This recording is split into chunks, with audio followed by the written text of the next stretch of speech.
Ma'am, Sankranti వచ్చేసింది. అరిసెలు, బొబ్బట్లు, రకరకాల పిండి వంటలతో ఇక ఫుల్ సెలబ్రేషన్స్.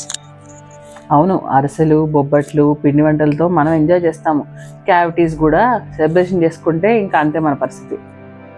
అందుకే కంపల్సరీ స్వీట్స్ తిన్న తర్వాత మౌత్ రిన్స్ చేసుకోవాలి.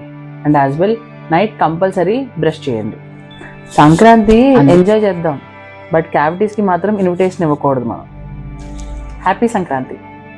సంక్రాంతి